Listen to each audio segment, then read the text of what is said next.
thought we'd do our level best to start on time because you can guarantee with any event that involves horsey women in particular talking about horses, it will be here till midnight if we're not careful. First of all, a big North East welcome to you all. It is fantastic to see such a wonderful turnout in support of Here for Horses, as well as seeing our fantastic team that we have here for you tonight. For those of you that are not aware, Here for Horses is an equine welfare charity that we set up in 2020. It's based in County Durham, and basically it's entirely powered by volunteers, many of whom are here tonight. Have a little wave, guys. Show yourselves.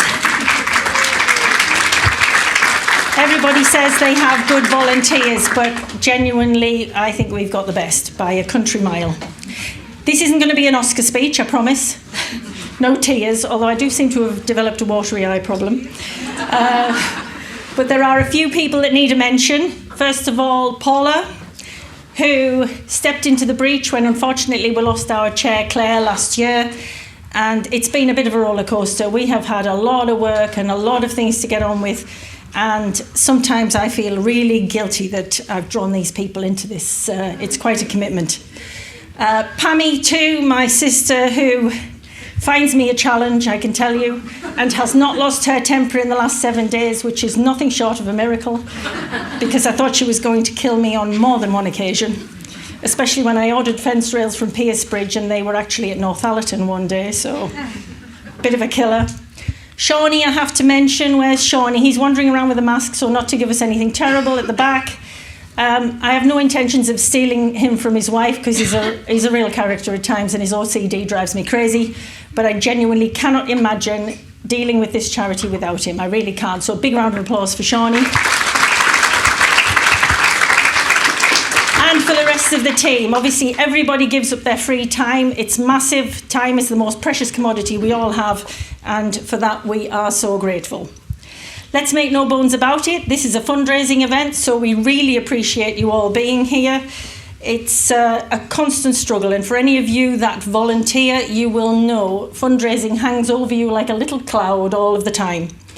But with luck this weekend, we will raise enough money to run for around 50 days, which is amazing. So that's a big result. So you guys can give yourselves a round of applause. Thank you very much. The most important thing for me is that Linda, our treasurer, will probably not have too many sleepless nights for a little while, because when that happens, she sends us the WhatsApp messages of doom, telling us that we're sailing too close to the wind financially. So Linda is also here. I feel like I'm under interrogation under these lights. Few domestics. If there's a fire alarm, we're not expecting a fire, so run. But don't trot on people on your way out. Exactly.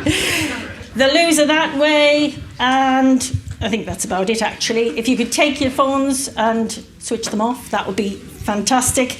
And also, Kingston Park here have been fantastic, and I see loads of you have had pizza, which is great that you've supported that, and they've been taking orders from the bar. They have been a fantastic venue, so hats off to Emma and the Kingston Park team. We are filming tonight. We sent that out on the email, but if any of you have problems with being seen for posterity on something, then see Paula. The raffle, we've kept it to 10 prizes because we want a really quick do in the interval. We're going to stop after about an hour, and then we'll draw the raffle before we restart again. The other thing I wanted to mention is we are going to open questions to the audience afterwards, but if you could catch one of us, Paula, Beth, anyone that was at the station as you came in, then pop your questions to them if you've got a burning thing you'd like an answer to, and we will sort that out after the break. Our lovely new pull-up banners behind us, very expensive, unfortunately, basically say what we do on the tin. We rescue, we rehabilitate, we rehome, and we educate. And when we started, there was a lot of rescuing. It was pretty messy in the northeast of England. Now our welfare work has changed and education has become a real focus. And to that end, this is why we're running more and more events like this, because we feel collaboration is key, bringing people from all parts of the equestrian industry together. There is this tendency for dressage people to not speak to show jumping people, who don't speak to event people, who don't speak to western and reining people. And so we want a shared interest to secure a better life for horses and ponies. So for that, we're grateful for the team who are joining us tonight. We have high hopes for a lively debate, but hopefully I think we have people who will have shared beliefs, and they're here to enlighten you but also to entertain you. And yeah, they are quite funny.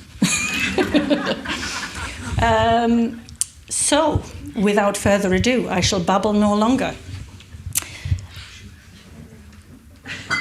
Our little man. So, without further ado.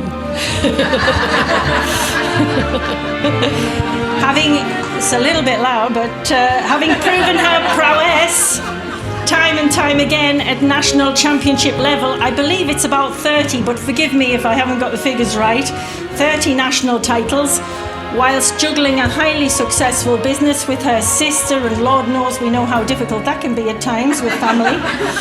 Hard work and patience finally paid off this year for the breakthrough star, I think it's not unreasonable to say, in equestrian sport this year.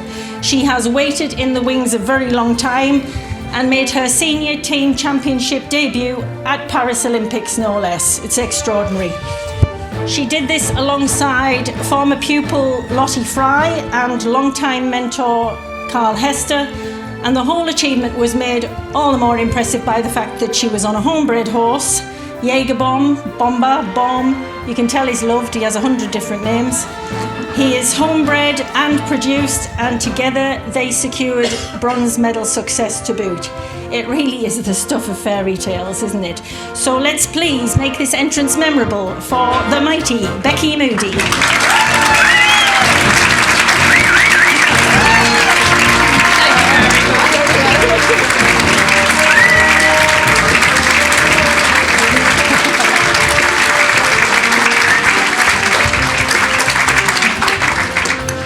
Next, we have someone who is quite possibly the equine world's greatest showman.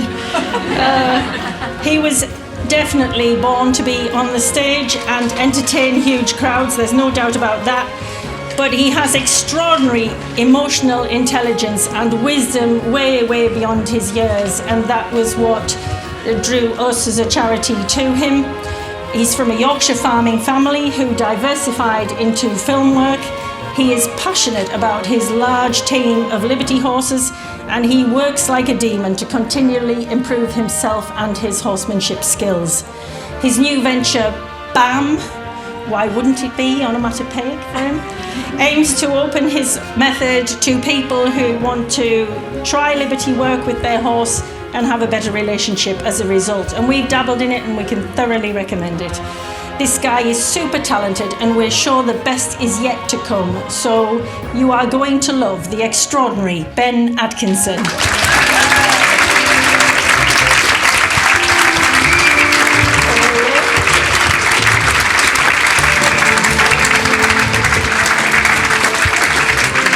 Our third team member may not have been known to many of you before this event.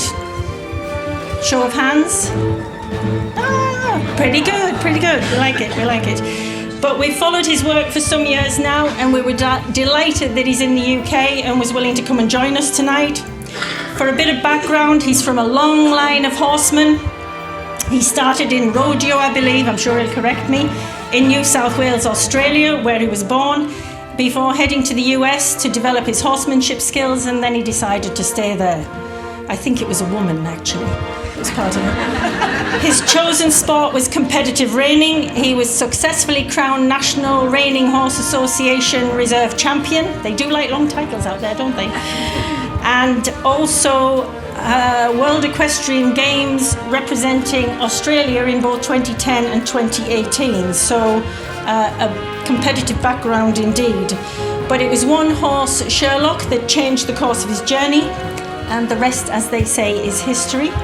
He's now a truly accomplished teacher of horses, and people, and a storyteller, journey on podcaster, author, just some of the hats that this guy wears. He has taken himself down an extraordinary path of personal growth, and I'm sure we'll hear some of that, which is far from over as he now guides people from across the planet via his website, which has 1,000 videos. And just to give you some idea, I think he has 150,000 subscribers on YouTube, circa 30 million views. These are just some of the numbers relating to the people who wish to understand themselves better and find attunement with their horses. Please give up a very warm, on a filthy night, northeast welcome to the remarkable Warwick Schiller.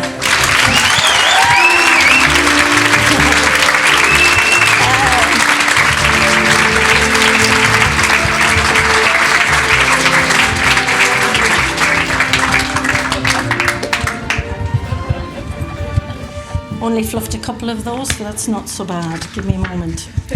I actually wanted to start because we will have a mixed audience rather like we have, keep your hands still, Wendy, a mixed audience rather like we have a mixed team here. So I thought if we could just have a little introduction to why horses, but also what I noticed in doing a bit of research about our panellists tonight. Have I got a little bit of reverb?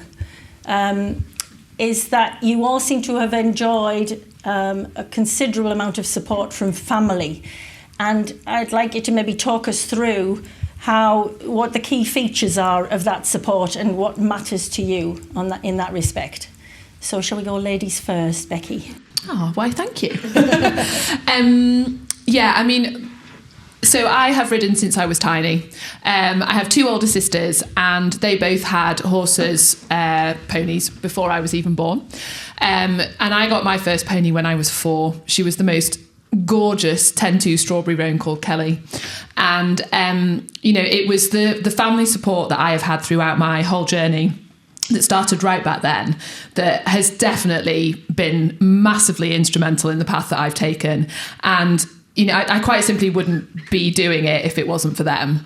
Especially my sister Hannah, who is actually 9.5 years older than me. She had gone away and got an excellent degree in fine art and then came back and decided that she'd rather do horses and ponies than art. Two slightly crazy careers. It was like, which crazy one are you going to pick? She was actually already back and sort of starting to build up the business when I left school at 16, which was quite a big deal because my family is quite academic. My dad had gone to Oxford, he'd worked in business and, both sisters had done university and things. So it was quite a big thing for me to go, okay, I'm going to quit all that now and play ponies. But they were absolutely incredible. And, Hannah and I built up the business with huge amounts of support from my parents. And, they have continued to support me largely now emotionally rather than financially. In the earlier days, it was definitely, financial support that enabled us to get going. But now it is actually the emotional support that is the most important bit. Because what we do is tough. It has incredible ups and spectacular downs. But, I think actually one of the things that, I really believe is I try to stay quite level. I try to not go too high when it's great so that I don't go quite so low when it's a little more tricky. And I think that's something that my family have really helped instill in me. So, I had my parents and Hannah in Paris with me this year, which was amazing, really amazing. Yeah. Super. I actually couldn't find anyone attached to Becky who was going to say anything other than positive things. She maybe pays them all. No, fantastic. Ben. What are the negative things you've got people to say about me and Warwick? You haven't taken your top off yet. Yet.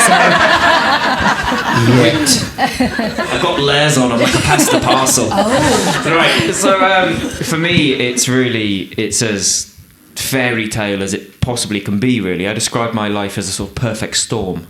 I've stumbled through it completely clueless and managed to land on my feet or be put back on them every time it's gone. I grew up on the farm that my father grew up on, that my grandfather grew up on, and so on and so forth. Surrounded by men as a horseman from day one.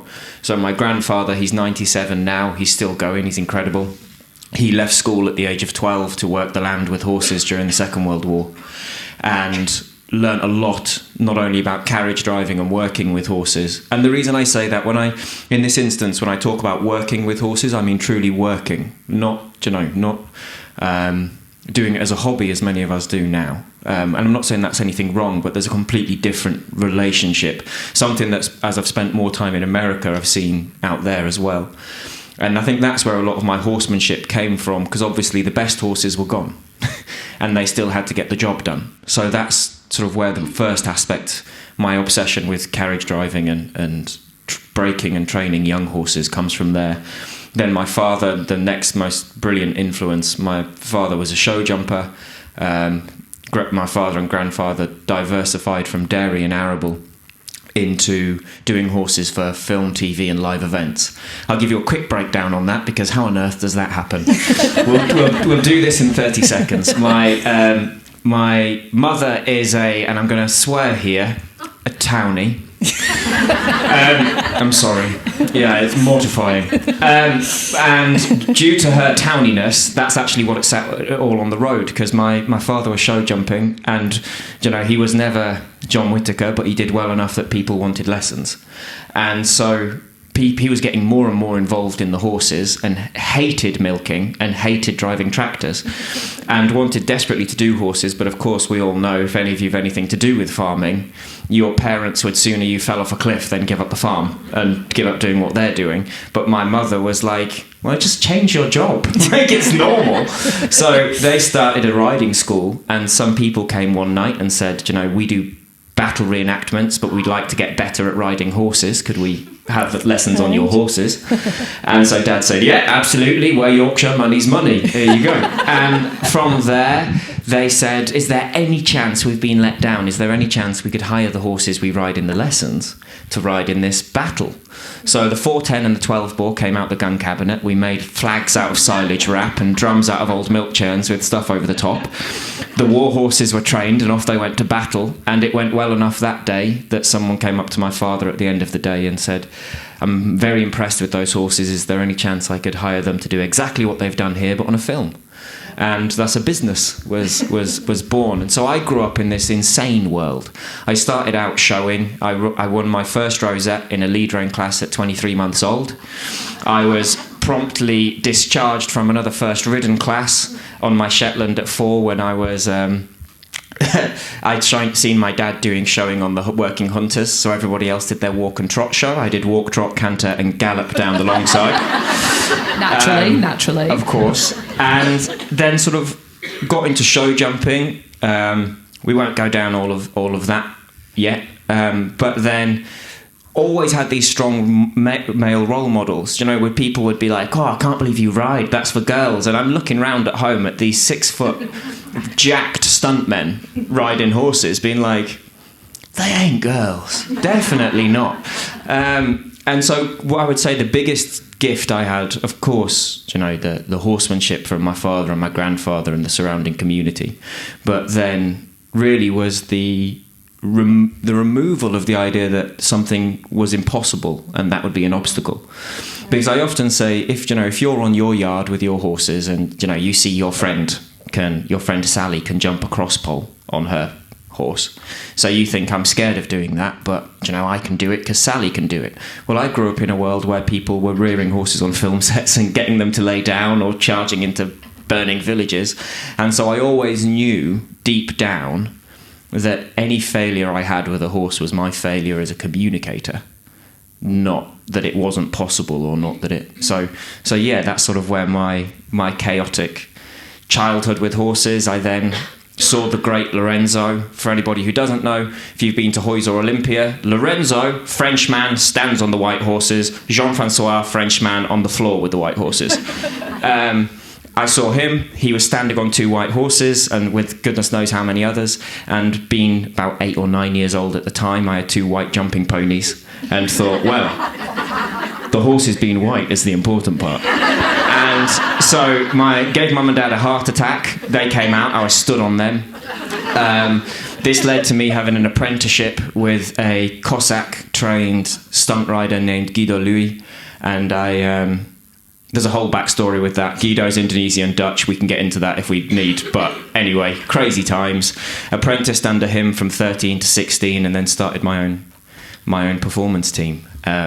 And then, many things happened over there, but I'm going to give Warwick a shout out because actually it was a bourbon-fueled conversation at 2 a.m.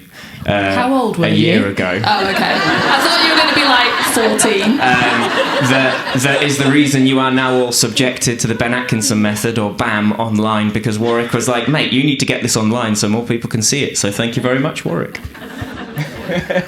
But yeah, there's my childhood growing up with horses, and then of course when I say it's the perfect storm, like I also did ballet and musical theatre. Did ballet from being about 4 to being about 10. Musical theatre from being 4 to being about 20. And that's all fallen into place to actually make a life and a career out of something that we never knew, how that was going to turn out. Extraordinary. Did anybody see Ben's umbrella act from last weekend? If you we did. If you haven't seen that, we did. If you haven't seen that, you need to. It's one of the coolest things I've ever seen done with a horse. But you'll see where the ballet and the stage stuff and the horsemanship and the whole bit came together. And the misspent youth. Yeah, and the fishnets. It really is worth a watch. Diamante fishnets. So your question here is why horses? And, Ben alluded a couple of times in his little talk then about, he didn't actually say these words, but it's like everything happens for a reason. And I grew up on a farm in Australia, 1,200 acre sheep and wheat farm, and we had horses. So we rode horses all the time, but I was a very unremarkable child, put it that way. As far as I wasn't good at sports, I was pretty good academically, I think, but I wasn't good at sports. So, like when I don't know if they do it in the UK, but in Australia, when in school, you're going to have we're going to play whatever you're going to play, soccer or what you call it, football. Like we'll pick 2 captains and they will pick, one kid. So I was always one of the last sort of kids to be picked. Me too. But the horses, probably because I'd been doing it, since I was little, it came easily. And, I probably wasn't one of those last kids to be picked. And so I think just maybe the recognition or whatever, that's probably initially what drew me to the horses. I mean, I liked horses, but I don't think I liked the horses more than the fact, I don't know, the horses made me cool. So initially Ben definitely likes the fact that horses make him cool. I think that should be the title of your next book. Warwick Schiller, Horses Made Me Cool. I thought horses made me cool. So that was, I'd say that was the original attraction to horses. And then, we grew up with quarter horses. My father rodeoed, so that, they used to use quarter horses for that. And we'd do like the Western shows, and growing up as a kid, the really cool event was the reining. And so that kind of like, well, how can I be even cooler than cool? And so that's, an interest in learning the reining is what led me to America in the first place. And it was a couple of things. Yes, it was a woman. But I went, I'd never been one of those kids that had a lot of self-confidence. And when I went to America initially in 1990, I got a job for a Hall of Fame guy, actually, lucky enough. And I worked for him for a year, and when I was going to leave to go back to Australia, we shook hands on the veranda, and he said, if you come back, I'll give you a job, because you could do this for a living if you wanted to. And I had never considered that, never considered wanting to do it, never considered I would never be good enough. Right. And kind of like your dad, everything's come along from saying yes to opportunities that arose. You know, your dad didn't go, I want to train movie horses. He's like, I want to make a buck. Yeah. You know, and it's something I can do. And initially it was the writing lessons, then it was the reenactment, and then it was the film thing. And my life's been pretty much the same. Nothing I'm doing these days I planned. You know, I was a horse trainer. And then I think there's a great principle in life. There's a magic to the act of giving with no thought of getting anything back from that particular act. And I think it's a very pure act that if there's any, it almost reads you like a horse does. If there's any deception to it, there's any underlying, I'm really going to get something out of this, it doesn't work. But I volunteered to do a reining. We moved back to Australia for a few years, and I volunteered to do a reining demonstration at a big horse expo there. And they had one of those colt starting competitions. They asked me while I was there if I would be the in-arena commentator, you know, like the colour commentator, not the introductions, but explaining to people what was going on in front of them. And, you know, there's 3,000 or 4,000 people in that arena every day, 3 days in a row. And after that, I had people contact me and say, we really like the way you explain things. Would you like to do a clinic? I'm like, well, I've never thought of doing clinics, a bit like your dad, but sure, if you want me to.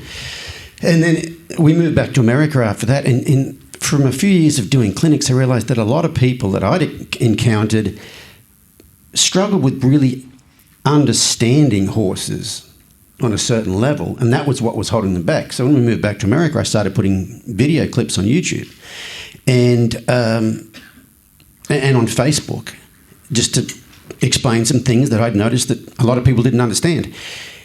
And at the time, I don't know if it's the same now, but at the time on YouTube, you couldn't put a video longer than 10 minutes unless you had a certain number of views. You know, they don't want 3 hours of your cat chasing a laser pointer up and down the hallway, you know.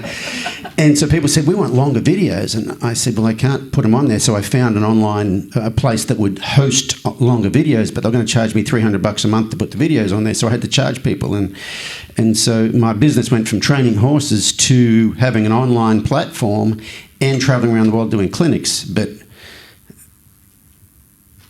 there's probably two lessons to it, but none of those things I decided I wanted to do. They came up because of opportunities that I said yes to.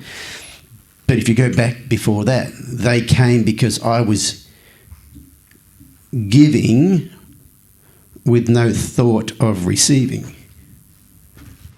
Like what you guys do with this. Yeah, very charitable. And like I said, I really think there's a magic to it that you cannot duplicate if you have any ulterior motives. Yeah, good point.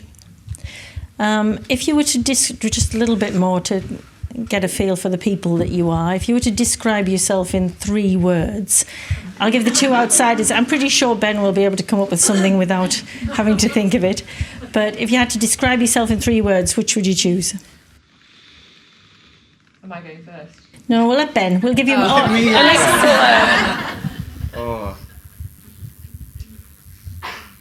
I'm trying to make this good. I've got my sarcastic answer immediately. Let's do that one. Go for it. Pretty much perfect. But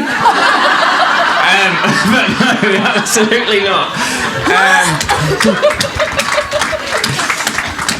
How do you put up with this, Georgie?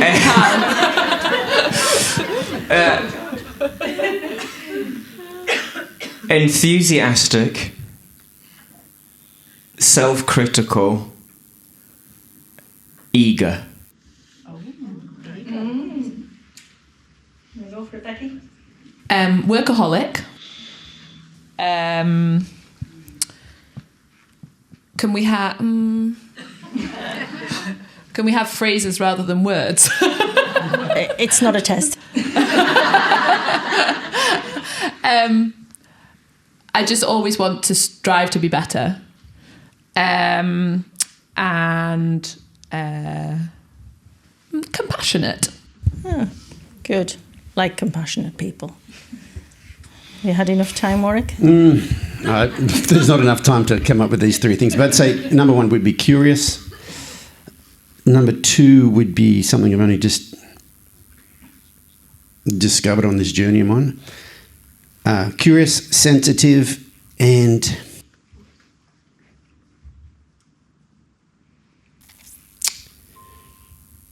let's say, fearful.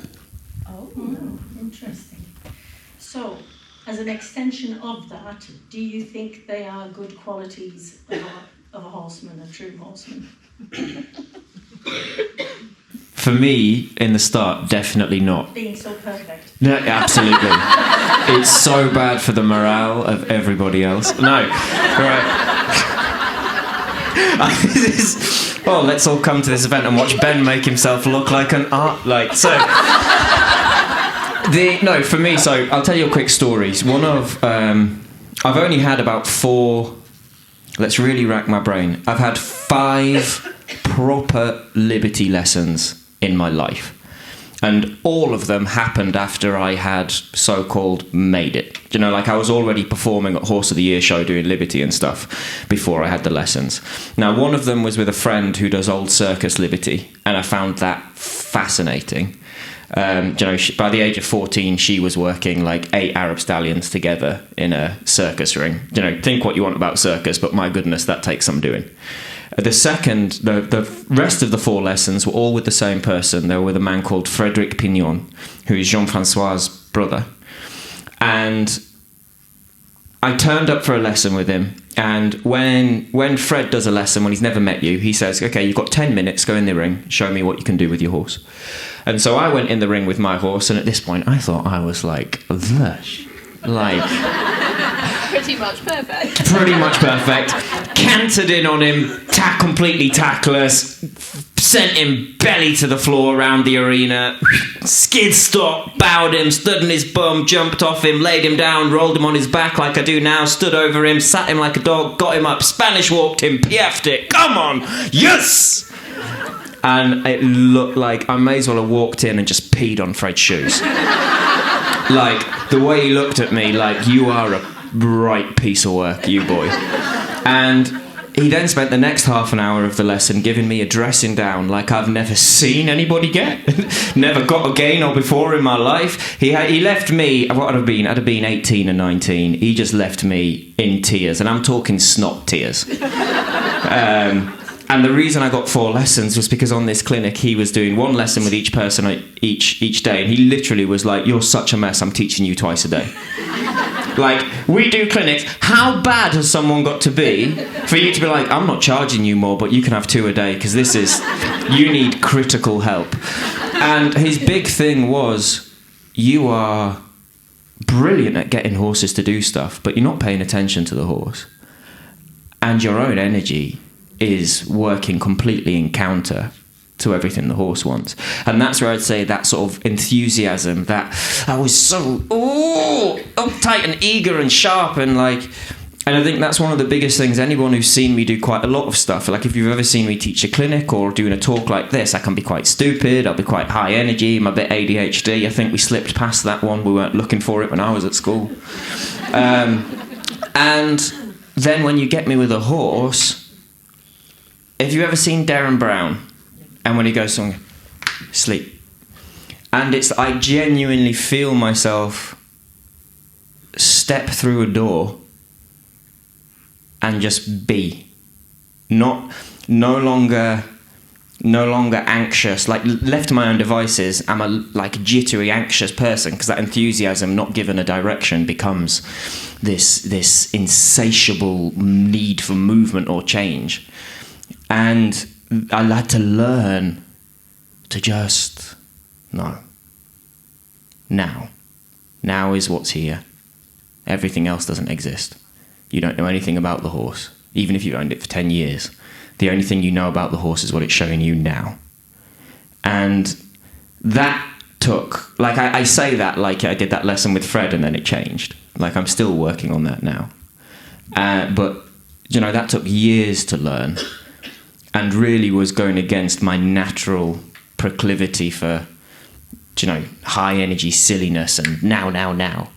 And it's, if I could encourage anybody with horses, you don't always need to, it's a very simplistic way to put it, but you don't always need to do something different or try something new. If you tried slowing down and allowing things to happen. To give more of a practical example, let's take something like a hind quarter yield, pointing a whip or your hand or whatever at the horse's bum, at its hip, and the horse steps its back end away from you. Well, I'll see people in a lesson go to move towards a horse, and they'll be there for 0.5 of a second. Then it's not doing it. You're like, Jesus. Like, you know, wait. Like, I imagine every time I work a horse as mental chess. And so if I'm going to move my arm and my body to give that signal to the horse's hindquarters, that's me going pawn to e5. And then I hit the clock and I've got to wait and see what happens next. I love that analogy. Because if I move straight away, I've not given the horse chance to respond. And so it's that slow down, you'll get there faster. So like, I'll finish this little piece by saying one of my favourite sayings is slow is smooth and smooth is fast. Yeah. Well, how do I follow that? Just talk about the Olympics, Becky. Come on. That's your trump card. I'm not going to play it yet. Well, Ben, I've actually achieved things with my life.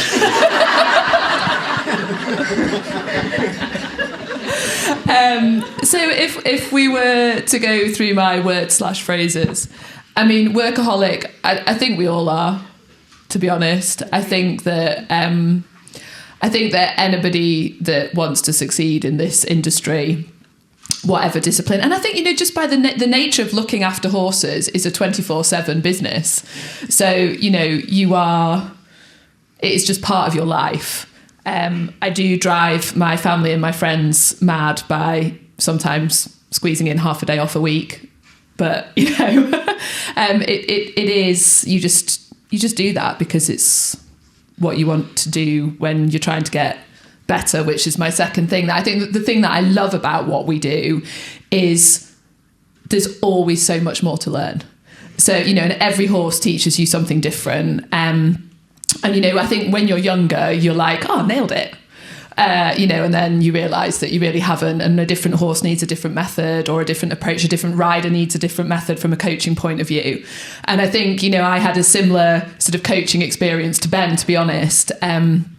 I'd had, you know, a really pretty successful under-21 career, you know, European championships and things like that. But then I had a horse that had been very successful at that level. So like Prix St George level for that, for the young riders. And, you know, he'd won team bronze and he'd won the nationals at Prix St George and Inter 1. But I was really struggling to develop him to a Grand Prix horse. We'd focused so much on our young rider career, and then suddenly we were finished with young riders and into the big bad world of seniors, and it was a bit like, oh yeah, messed that one up, because I hadn't been producing that horse to be a Grand Prix horse from when he was a little bit younger, and then it's harder. And I started probably when I was, I think maybe 22, 23, training with a guy called David Hunt. And I first had training with him when my dad, who is not horsey apart from through his family, but he is one of those people that, like, you know, he builds the Pony Club cross country course and then decides he wants to jump it, so gets on my sister's horse that I actually did junior Europeans on as well, total legend of a horse, and just pops around this cross country course. He's annoyingly good at everything.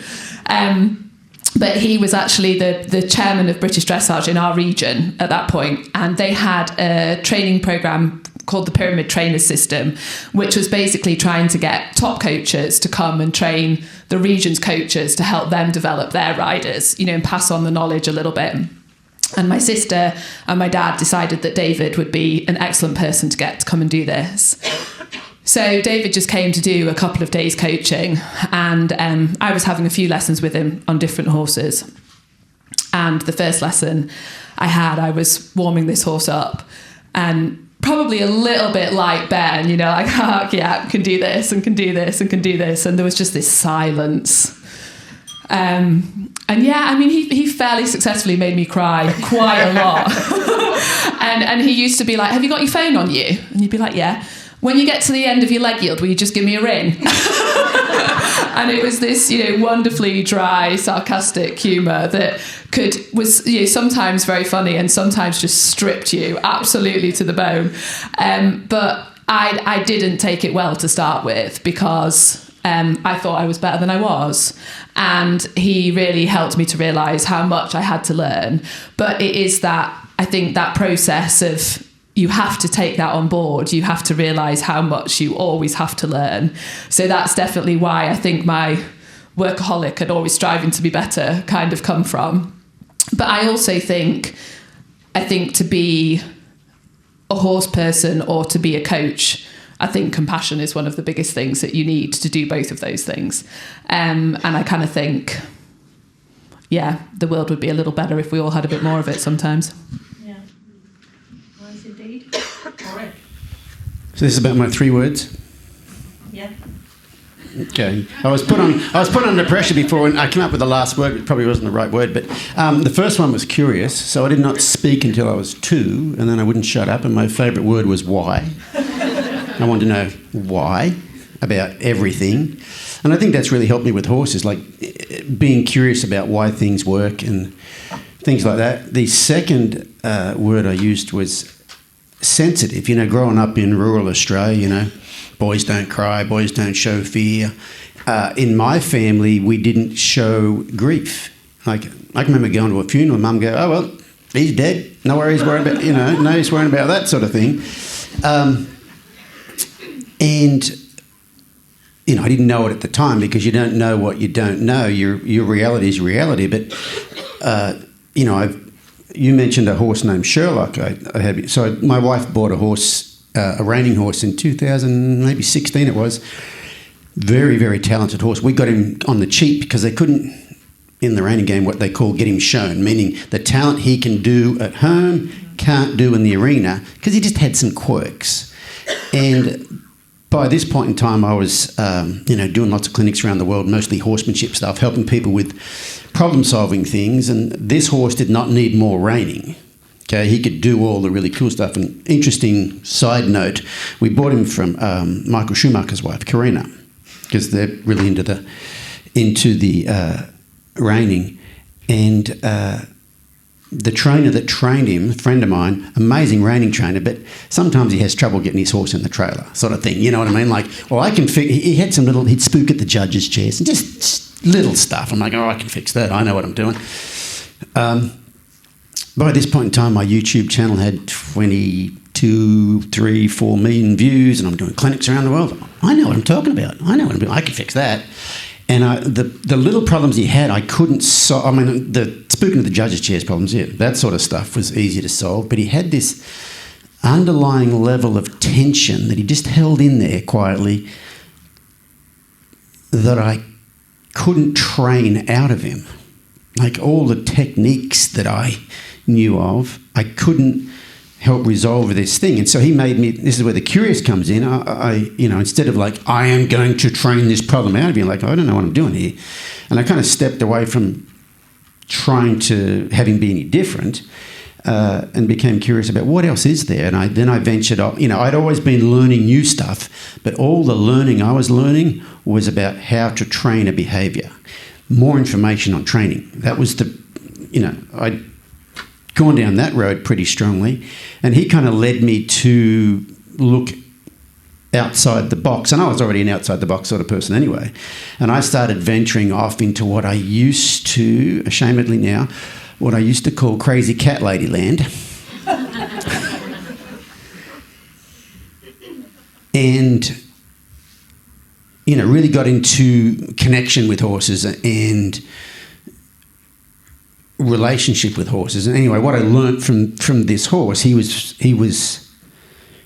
I figured, I realised that he was shut down. He had a lot of stuff going on under the surface that from the outside you couldn't see, couldn't see it at all. And he led me to understand that was me.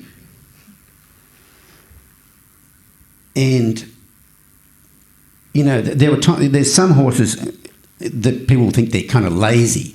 And a lot of times horses that actually are lazy are in that shutdown state and they don't have access to energy. And one of the reasons I got picked last for any athletic things, because I didn't have access to energy. And so this horse really made me realise that actually, you know, if you get to the end of it, that I've always been very, very, very sensitive, and grew up in an environment where I wasn't allowed to be sensitive. So you learn to shut it down, and that kind of, you know, the last one of those three things, which was fearful, probably not the most accurate description, but in my married life, my wife's always had anxiety, and I've always been the cool, calm, collected one. And the more I've learnt about nervous system states is there's, you know, relaxed, parasympathetic nervous system, and then you become curious, then you become alert, then you become worried and anxious, and if that doesn't work, you go into shutdown. So, you know, I figured out that I'm actually more anxious than my anxious wife. I just didn't know I was. So, yeah, that's kind of how those three words came about. But, you know, you mentioned it before, Ben, you know, like you've kind of got this underlying energy, and you, Becky, too, said about being a workaholic. But I think most workaholics, my older brother's a workaholic. He's a builder and he's a workaholic, but he's avoiding something. Most workaholics are avoiding something, but I think when you're a workaholic with horses, it's almost like you are not dissociating from something, you're actually connecting with something. But I do think as well, it is, you know, if I am worried about something, I work harder to work through it rather than stepping back sometimes and taking, you know, it is different people deal with things in different way. And I would definitely be, if I was getting stressed, I wouldn't sit on the sofa and worry about it. I'd book in more lessons and ride more horses until I just worked my way through it a little bit. I think one of the best questions you've ever asked me is, we were sat again drinking, and this is the 2:00 in the morning. I think this could be the same conversation, and you were like, what do you do in, like, what's a normal day in Ben's life look like? And I'm like, I get up in the morning, get up at 5 or 6, I don't really sleep, and then I'll, you know, go running, or I'll go to the gym, and then I want to get to the yard, and then I want to do this, and I'm working on this Liberty Act and this and this and this, and then I get home and I've got this, and there's a full list of things, and I'm like, I need to tick those things off every day. And I don't know if you said this as a thought out question or if it was a throwaway, but it's one that's really stuck with me, and you just went, I wonder why that is. And I don't mean that as a, you know, I know it makes you laugh, but if you really think about that, ask yourself that question in your life. Why are you doing that? You running to something or away from something? Or both? You can be doing both. Or what is it? Who are you trying to please? Or who are you trying to not let down? Or where's that drive come from? And I think sometimes we can be so obsessed with the now. You know, have you ever heard the John Cleese quote, life is a tragedy zoomed in and a comedy zoomed out? And we can get so, you know, you can't see the wood for the trees, and you get yourself in your life doing what you're doing because you always have or you always do.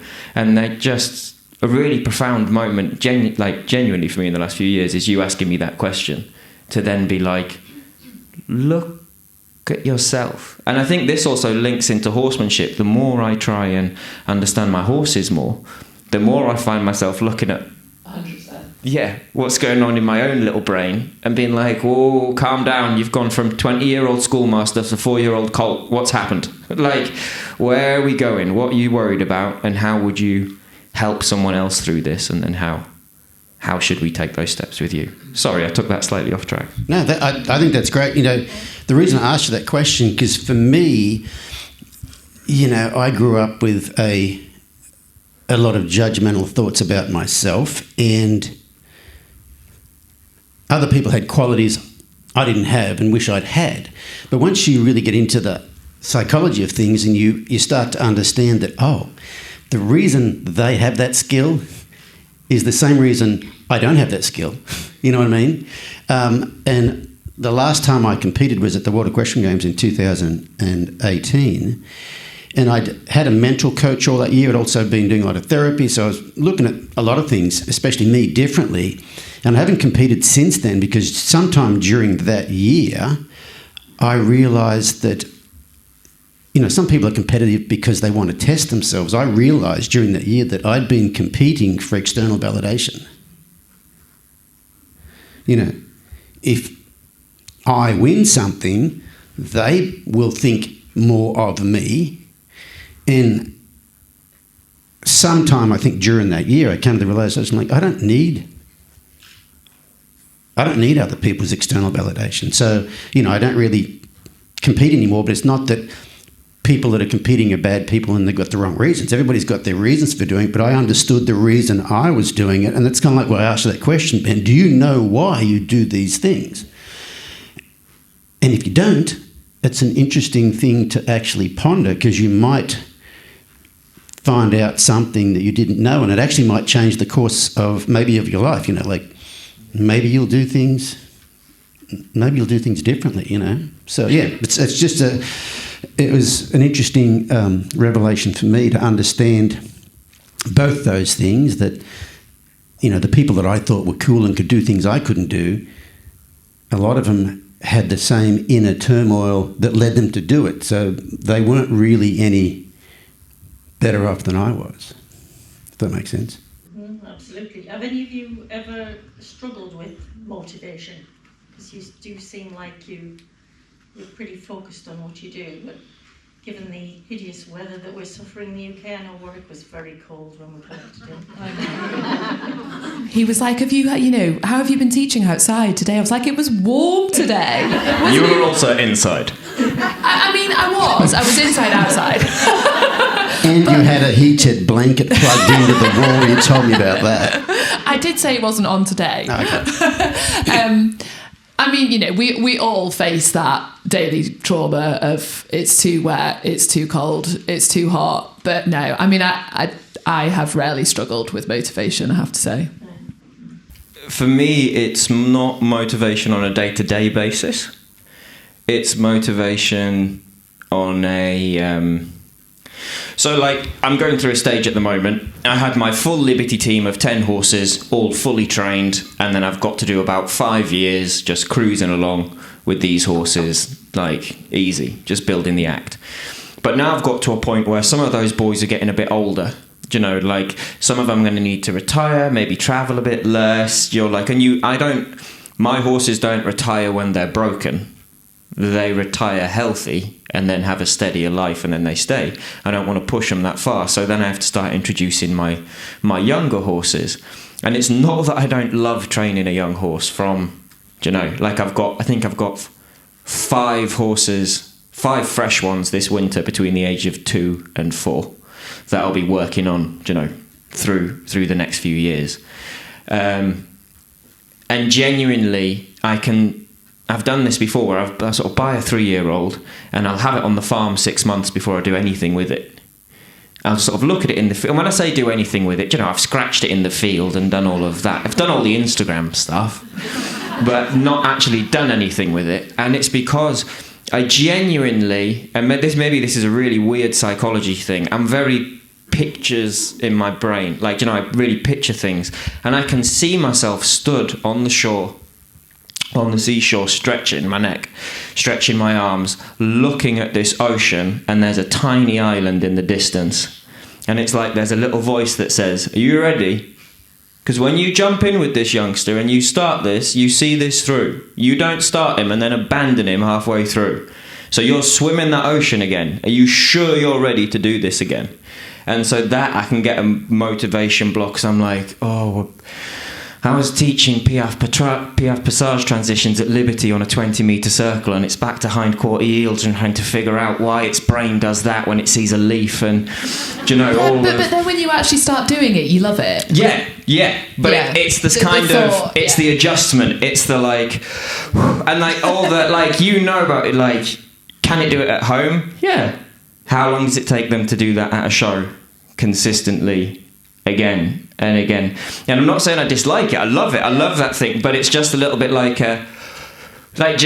really see it in my mind, ready to jump in the water. And it's we're going. So that's probably where I struggle with my motivation. And I think maybe as well, if I wanted to really pick my brain apart, part of that is the psychology of the loss of the older horse. Even though the old horse is in the same field grazing, it's like, oh wow, that's gone. Like where me and you aren't going to Hoys anymore, me and you aren't performing in those shows anymore, and it's kind of like it's a weird transition. So that would be where my motivation problems come. I'm glad you said that, Ben, because does anybody here struggle with that motivation for the same reason? Like starting something, it's like if I start this, it's going to be a big long thing. And that I think people like Ben sharing something like that really helps people, because I'm sure there was someone sitting out there while Ben was talking going, oh, it's not just me. Ben Atkinson has that too. And, you know, I have a podcast, and Ben's been on the podcast, but one of the cool things about the podcast is having really inspirational people share stuff like that, because then people realise, oh, I thought they just had it easy, and like I'm the only one who's ever felt this way.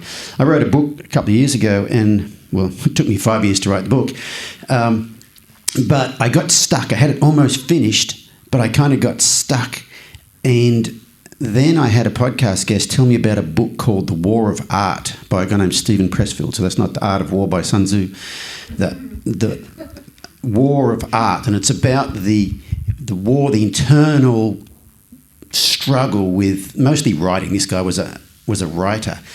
And he talks about there's a word that I can't think now that you're all staring at me. But it's you get stuck.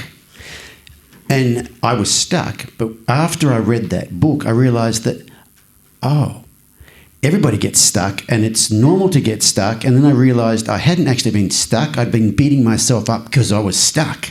And it was more beating myself up than being stuck. And once I realised everybody has that resistance, what he calls it, the resistance. And once I realised that everybody who's written a book has the resistance, the stuckness went away. And so if you guys have got some resistance, maybe what Ben just shared with you might help you go, oh, it's not just me. And I think a lot of times the it's just me story overpowers the other part of the stuckness. And once you can get rid of that, I think you can maybe, head off on your journey. I mean, this is deep. Like, how many people came this evening expecting this to be this deep? I am enjoying it a lot. Oh, good. Horses teach us something every day, is something you hear very often, isn't it? What have you learned recently, or relearned perhaps in a different way?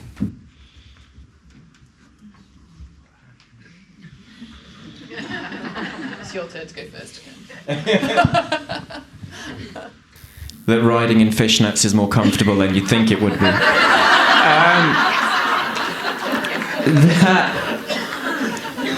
Okay, so here's one for you, and this is very specific, and I don't know, so this is still something that I'm wrestling with. What have horses sort of recently taught me or shown me?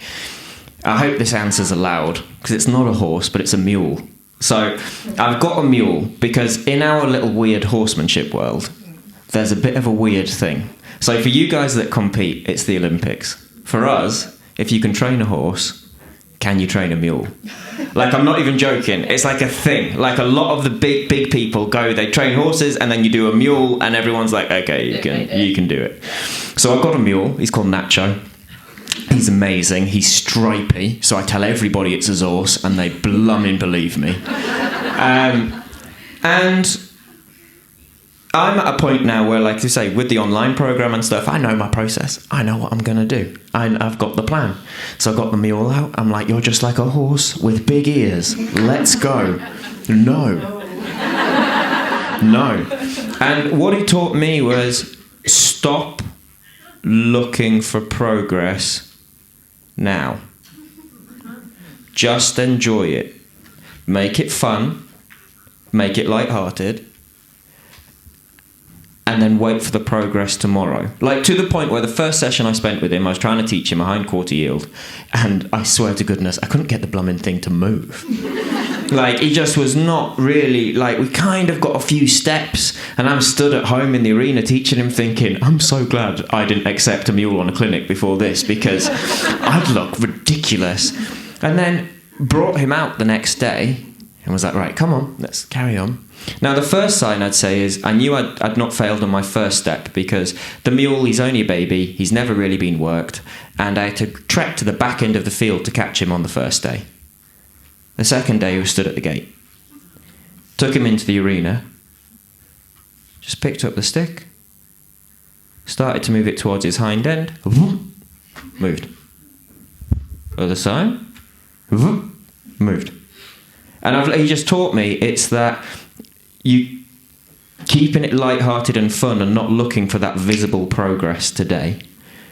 Because now that mule waits every day by the gate for me to work him. Because I could have fallen out with him, couldn't I? Do you know what I mean? We could have gone for that old style of horsemanship. Level 1 pressure and increase it to level 10 until the horse moves and da-da-da. But then there's no way he'd be waiting at the gate for me. And so it's that whole idea of enjoying training a horse, not enjoying having a trained horse. Yeah. Is such a big thing. There's an old Ray Hunt saying that a mule is just like a horse, only more so. I've heard you have to treat a mule the way you know you should treat a horse. Yeah, which means, a horse will take less than, suboptimal training and still make you feel pretty good about yourself, but a mule will not. Maybe everybody should have to train a mule. Maybe it would teach us all some things. I mean, I think that every day they just remind you that they are all individuals, they are all people, and they all need treating as such. I think, we've at the minute it's been a little bit quieter with the big competitions, and I've been taking the young ones out, and it is that reminder again that first time out when they haven't seen anything and it's all a bit leery and scary. Neck strap on. But no, it is just remembering that process and their different ways of learning as well. Just like people have different ways of learning, horses have different ways of learning, and sometimes you have to hold the hand. Sometimes you have to say, come on, get on with it. It actually does need doing at the minute. And different horses respond in different ways. And that's a lesson that we all have every day, I think, really. Anything to add, Warwick? No, really, what Becky said, it's about, and Ben said something about being present too, but, you cannot figure out what this horse needs if you assume, make an assumption you know what this horse needs. You've got to be present and listening, and if something doesn't work, you kind of got to take a step back and okay, what else can I try? And that's, you've got to be in the moment to do that. You just can't have an agenda. You have, and it's not always the logical solution. We had a young stallion out that actually my stable rider Anna was riding. We were just talking earlier, I'm a very, very big believer in playing to people's strengths. And I would absolutely put my hand up and say that I do not give a young horse a good experience at its first show because I'm papping my pants. So I let Anna get on and I stand at the side and I'm like, give it a pat, kick on, you're fine. And Anna does it and it's absolutely brilliant. Whereas I get on and I'm like, ooh, you're okay. And the horse is like, what's even wrong? What's wrong? So, I'd always much rather... Anna got on and did that. And actually, I have competed this horse, but he was at stud for quite a while and he hadn't done anything. So I was like, Burnsy, you can get on and take this one out for the first time again. And he was actually he was a little bit nervous and he was being a little tricky with her in the warm-up and he kept stopping and being spooky and, sort of threatening a little bit backing up. And she was almost she was sort of letting go of the contact and saying, no, you're okay, go on, go forward. And actually, in the end, I was riding him in the second test. And, he didn't need you to say, you're okay, I'm giving the rein, let's try and go. He needed you to say, I've got you, I've got hold of this contact. We're keeping this connection between the two of us.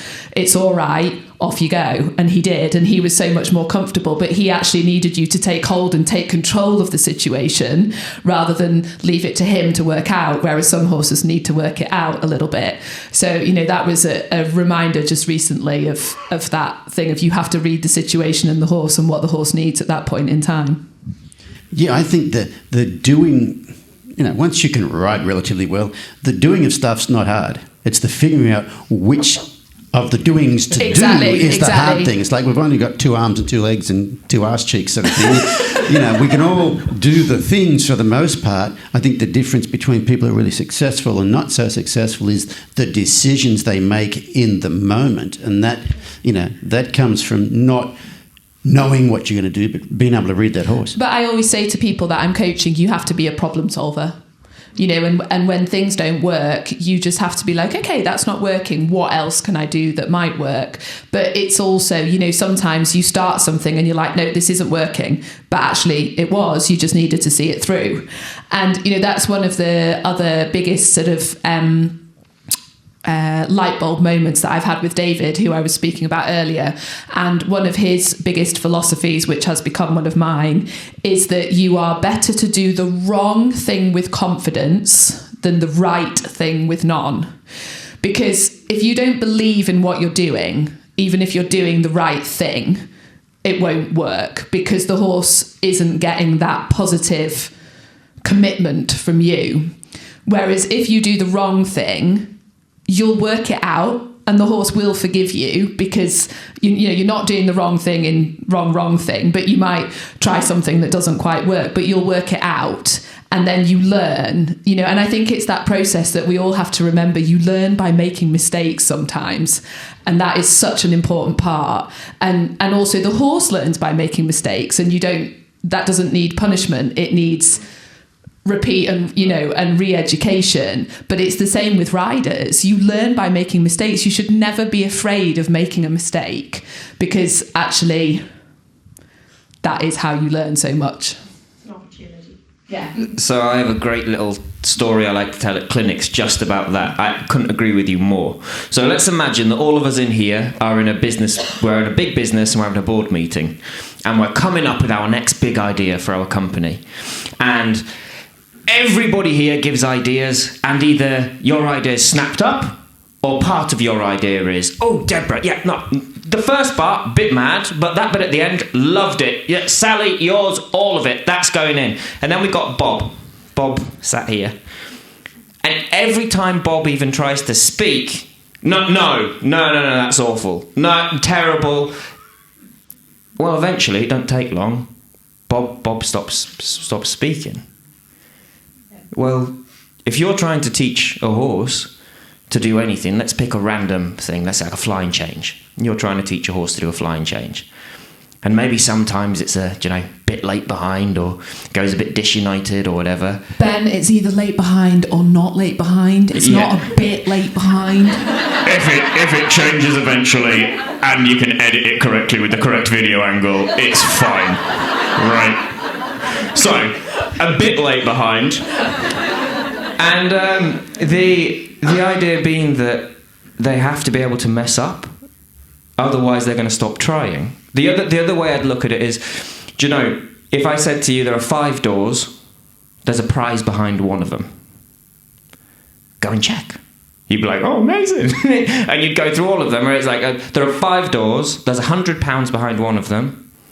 Every time you get the wrong door, I'm going to punch you in the face. You'll be like, it's £100, mate, it's not worth it, I'm fine. And it's that same idea of, you have to show the horse you will get much further praising what is right than correcting what is overly wrong. Because it's that idea of ingenuity. Your horse didn't know how to do a trot to canter transition with a rider on it for the first time before it happened. But it had to be bold enough to try. And all of it boils down to as simple things like that. It doesn't matter how complex the exercise or final pattern is. Everything's as simple as those first things your horse learned, but now it's just learning more complex things, in the same way that, even now, all of us, I know all of us sat on stage, and I assume all of you there, Do you know, I'm 31 now. I'm still 8 years old when I'm learning something new, and it freaks me out.